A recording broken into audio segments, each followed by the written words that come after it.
everybody, I'm Creed, and this is Creed's Other Art, episode 7. Today what I'm working on is Warlord. As we continue our journey through the 80s DC universe, now you see here I'm adjusting some of these pencils. I didn't want to bother drawing the exact same thing and get it lopsided myself, so I just knew I could just duplicate it in 30 seconds with Photoshop, so I didn't draw it in. Lazy or smart, I'll leave it up to you. And like my other DC pieces so far, these are all part of one big project that is coming very soon. Now Warlord is pilot Travis Morgan, who crashes through a hole in the Earth's crust while flying over the North Pole and discovers the underground world of Skartaris, a world of creatures and sorcery.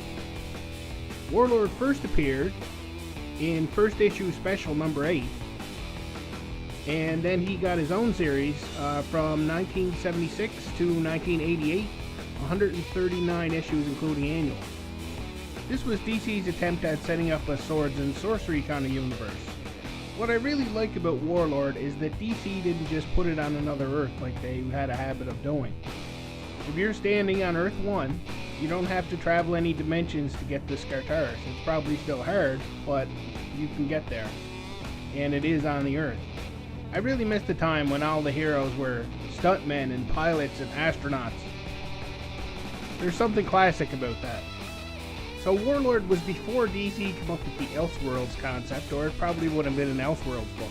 But I just like the fact that it's just a DC book, but he's in a different spot, and that's what's going on.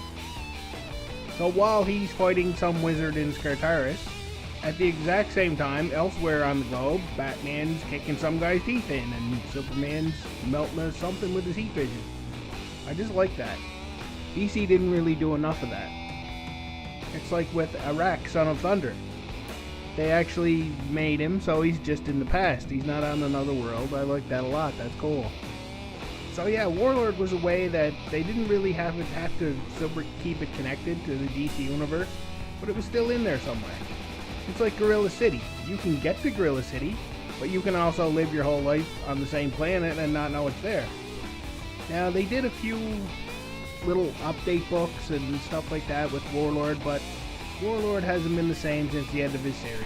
I think the Warlord series pretty much covers Warlord.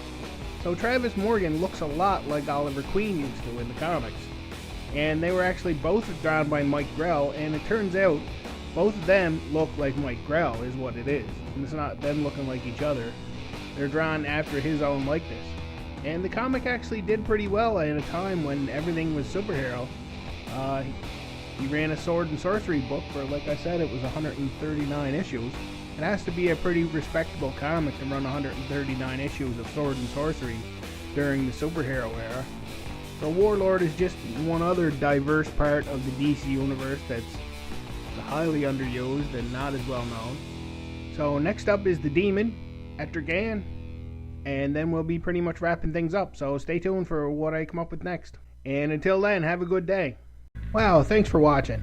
I really appreciate it. If you'd like to see more of my art, the DeviantArt link is always in the description, and all my stuff from the last 4 years is posted there, so there's lots of stuff to see. And if you like this video, you might want to consider subscribing so you can keep up with all my new stuff. I post 2 new videos a week. So make sure to come back and see what I draw next time. But until then, have a good one.